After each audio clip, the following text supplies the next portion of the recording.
현지 시간 7월 4일 독립기념일을 맞은 미국에서는 이 시각 전국적으로 성대한 불꽃놀이 행사를 준비하고 있습니다. 시민 1,000명을 백악관에 초청한 바이든 대통령은 잠시 후 이들과 함께 불꽃놀이를 관람하고 코로나19로부터의 독립도 선언할 계획입니다. 그런데 변이 바이러스가 계속해서 퍼지고 있는 상황에서 너무 일찍 폭죽을 터뜨리는 것 아니냐는 지적도 나옵니다. 워싱턴을 연결합니다.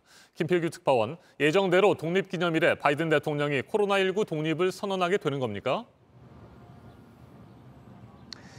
예, 그럴 것 같습니다. 제가 지금 있는 곳이 백악관 노스론, 그리고 제 뒤로 보이는 곳이 바이든 대통령이 집무를 하고 있는 웨스트윙입니다. 오늘 행사 참석자들이 이미 이 백악관 경내로 들어와서요. 코로나19 검사를 받고 저 뒤에 건너편 사우스론 쪽으로 모이고 있습니다. 앞서 바이든 대통령은 7월 4일 독립기념일까지 미국 성인 70%에게 한 차례 이상 백신을 맞히겠다고 공언한 바가 있었죠.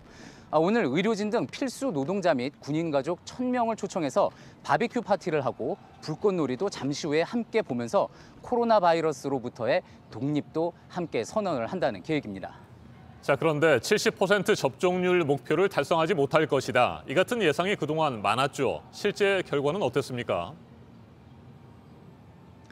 예, 미 질병통제예방센터 CDC에 따르면요, 4일 오전 현재 18세 이상 미국 성인 가운데 한 차례 이상 백신을 맞은 비율은 67%였습니다. 그러니까 목표에는 못 미쳤던 건데 이와 관련한 백악관의 입장은 이랬습니다. 직접 들어보시죠. Once the data comes in to report that 70% of adults 27 and older have received at least one dose of the vaccine. That's a significant step forward, something we're incredibly proud of. It's a reflection of the leadership of the president. 예, 백신 덕분에 코로나19로 인한 중증 환자 수나 사망자 수가 상당히 준 거는 사실입니다. 하지만 델타 변이 바이러스가 퍼지고 있고 또 일부 주의 접종률이 50%에도 미치지 못하고 너무 떨어지면서 전문가 사이에서는 걱정하는 목소리가 분명 또 나오고 있습니다. 네, 방금 얘기를 한 것처럼 바이든 정부 출범 이후 백악관에서 가장 큰 행사가 열리는 것이어서 안전에 대한 우려 적지 않을 것 같습니다. 실제 그런 거죠? 예, 그렇습니다. 그리고 이제 코로나19가 절정에 달했던 지난해 독립기념일 때요. 당시 트럼프 대통령은 대형 대통령 석상이 있는 사우스다코타주의 러시모어 산에서 한 번, 또 그리고 이곳 백악관에서 또 한 번 시민 수천 명을 모아서 불꽃놀이 행사를 했습니다.